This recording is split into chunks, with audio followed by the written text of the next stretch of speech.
Hey there, Lakshmi here, and welcome to a homely episode of the Heal Foundation podcast.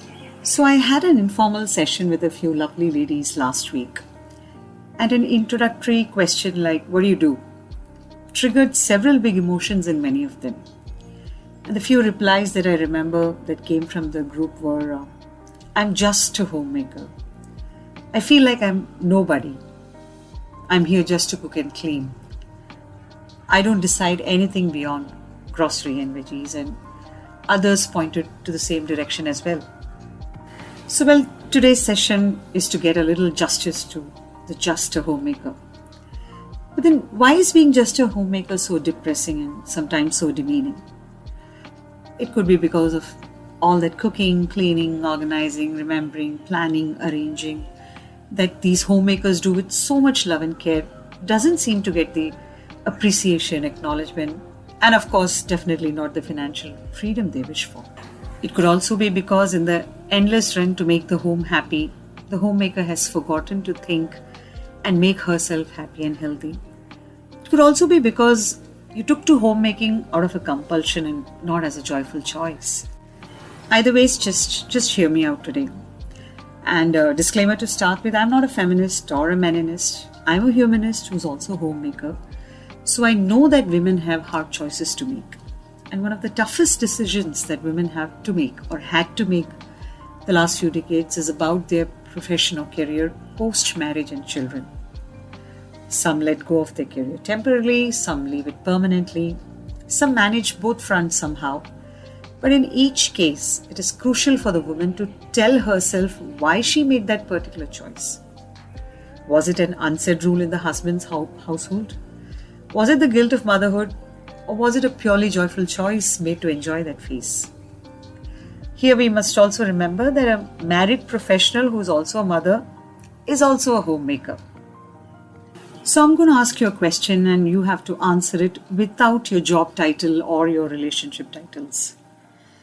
So my question is, who are you? And can you answer that question without mentioning the kind of work you do or mentioning any of your relationships you are in? Can you try that? Well, if you could just close your eyes and take yourself back to those years before you became a homemaker. You may have been a singer, a dancer, a painter, a designer, an artist, a writer, a talker, a listener, a learner, a helper, a volunteer.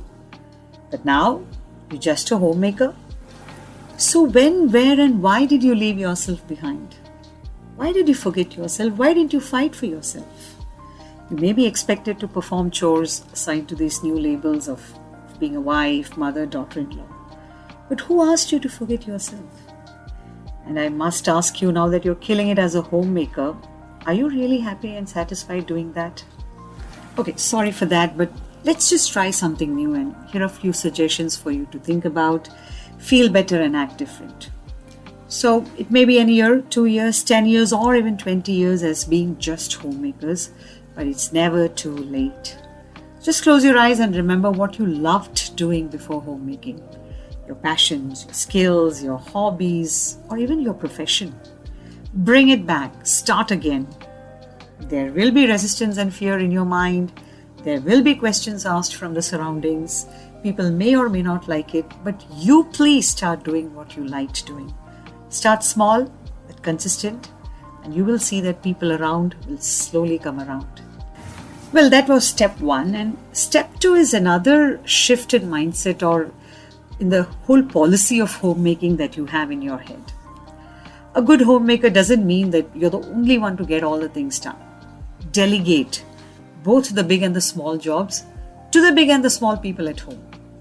Please pay attention to the effort that people are putting in than the little messes that are being made. Things will get better as people will get used to doing the things around, but you please change the policy of homemaking in your mind. And well, you can't pour from an empty cup, so don't wait for others at home to fill in your cup with health and happiness. Go on and you join your own yoga or gym classes, catch up with your friends, just go for a movie or shopping alone. Just explore the world outside without waiting for your partner or kids to drive you around. Spend more time with yourself and see how there is a shift in your thoughts, in your behavior, and in your overall health and happiness. And one last step is volunteer. We at Heal Foundation in the initial 2 years of the foundation work encouraged many homemakers to volunteer at the schools nearby, and their feedback was wonderful. So, if you can just step inside a small government school that's right next to your home, go talk to the principal and just take one class a week, maybe of basic English, math, or science, or whatever you feel like teaching, or just storytelling. Can you just think about it? Can you just step up, walk out, and talk to people and get this done? And there are so many areas in which you can volunteer. You can do it at old age homes, at beach cleanups, animal shelters, sapling plantations. Just Google it and you will really know where to volunteer at places near you. There's so much of happening, so much that you can contribute to volunteer it and feel so much better. Well, all that must have sounded really nice, but another disclaimer: change is difficult, very difficult. You resist it, your home resists it, society resists it, but it must begin somewhere, and it must begin with you. A home is maybe a lot of tiny events that decide the today and tomorrow of all the people in it. And dear homemaker, I must say you are such a crucial part in this profound life-altering process every single day. So thank you for making homes wonderful, and please take care and take charge of your own health and happiness. Speak to us if you need more details. Thank you for listening.